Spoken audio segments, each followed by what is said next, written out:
சங்கத்தின் சார்பாக இங்கே சிறப்பான முறையில் நடைபெற்றுக் கொள்ளக்கூடிய சமத்துவ நோன்பு திறக்கும் இஃப்தார் நிகழ்வுக்கு தலைமையேற்று நடந்து கொள்ளக்கூடிய மாநில செயலாளர் வழக்கறிஞர் முஜிபுர் ரஹ்மான் அவர்களே மற்றும் இந்த கூட்டத்தில் வரை தரக்கூடிய மனிதநேய மக்கள் கட்சியினுடைய தலைவர் பாபநாசம் சட்டமன்ற உறுப்பினர் பேராசிரியர் எம்.எஸ். ஜவாஹிர் அவர்களே,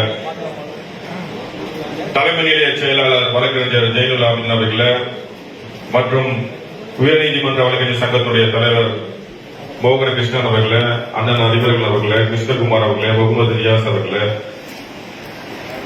மற்றும் இந்த நிகழ்வில் பங்கெடுத்திருக்கக்கூடிய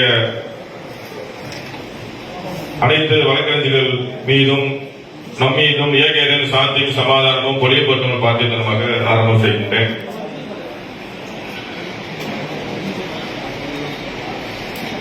புனிதமான ரமலான் மாதத்தில புனிதமான சமத்துவ நோன்பு திறக்கும் நிகழ்ச்சியிலே நம்ம எல்லாம் இங்கே ஒன்றுபடுத்திருக்கக்கூடிய எல்லாம் வல்ல இறைவனை போற்றிக் கொண்டவனமாக புனிதமான இந்த ரமலானில் தான் முஸ்லிம்கள் பெருமை கூடிய மிக சிறப்பான தங்களுடைய வாழ்க்கையை நெறியாக கடைபிடிக்கக்கூடிய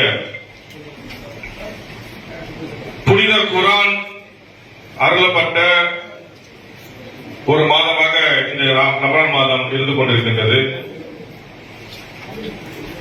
வழக்கறிஞராகக்கூடிய நமக்கெல்லாம் அரசியல் சாசன சட்டம் மிகப்பெரிய ஒரு வழிகாட்டியாக, யார் என்ன தவறு செய்தாலும் அந்த தவறுக்கான தண்டனை என்ன என்பதை ஒட்டுமொத்தமாக அரசியல் சாசன சட்டம் இந்தியாவில் நமக்கெல்லாம் வழங்கியிருக்கின்றது.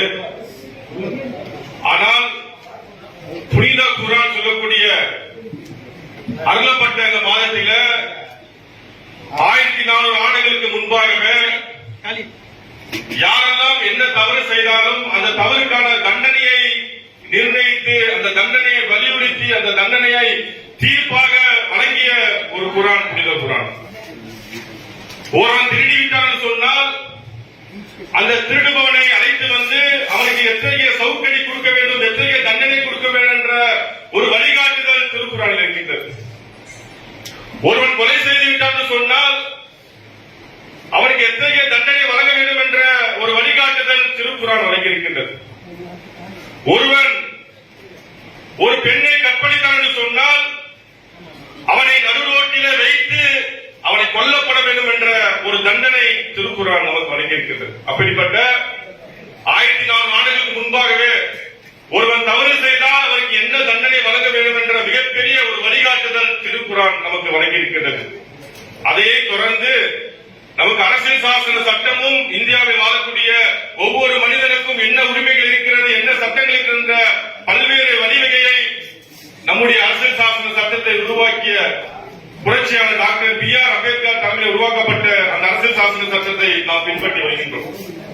எனக்கு முன்னால் பேசிய வழக்கறிஞர் செயலாளர் சொன்னது போல, நாம் பிறருடைய உரிமைகளை, பிறருடைய உரிமைக்காக போராடுவதில், பிறருடைய மனித உரிமையை பாதுகாப்பதில் கவனமாக இருக்கின்ற நாம் இன்னைக்கு மிகப்பெரிய ஒரு ஆபத்து இந்திய அரசியல் சாசன சட்டத்துக்கு ஏற்பட்டிருக்கிறது என்பதை நாம் புரிந்து கொள்ள வேண்டும். அரசியல் சாசன சட்டத்தை பாதுகாப்பதிலே மிகப்பெரிய பொறுப்பு ஒவ்வொரு குடிமகனுக்கும் இருந்தாலும் கூட வழக்கறிஞராகக்கூடிய உங்களுக்கும் எனக்கும் அதிகப்படியான பொறுப்பு நமக்கு இருந்து கொண்டிருக்கிறது. அரசியல் சாசன சட்டம் வழங்கியிருக்கிறது. இந்த நாட்டில் வாழக்கூடிய ஒருவன் எந்த உணவு வேணாலும் உண்ணலாம், எந்த ஆடையும் அவன் உடுத்தலாம், எந்த மதத்தையும் பின்பற்றலாம் என்ற அத்தனை உரிமைக்கும் இன்னைக்கு அரசியல் சாசன சட்டத்துக்கு எதிராக இன்னைக்கு நாட்டில் ஆட்சி சென்று கொண்டிருக்கிறது. நீ எந்த உணவு உண்ண வேண்டும், நீ எந்த ஆடை உடுத்த வேண்டும், நீ எந்த மொழியை பேச வேண்டும், நீ எந்த மதத்தை பின்பற்ற வேண்டும் என்று சொல்லக்கூடிய அது அதிகாரம் இன்னைக்கு ஆட்சியாளர்கள் இன்னைக்கு திணிப்பிக்கப்படுகிறது. அதையெல்லாம் முறியடித்து டாக்டர் பி.ஆர். அம்பேத்கர் அவர்கள் அரசியல் சாசன சட்டத்தை எப்படி இந்த நாட்டுக்கு வழங்கினார்களோ அதை சற்றும் பிறழாமல் அதை அப்படியே நாம் பாதுகாக்க வேண்டிய மிகப்பெரிய பொறுப்பு நாம் இருக்கின்றோம். அரசியல் சாசன சட்டத்தை பாதுகாப்போம் என்று தெரிவித்துக் கொண்டு வாய்ப்பதின் நன்றி கூறி விடைபெறுகிறேன். நன்றி.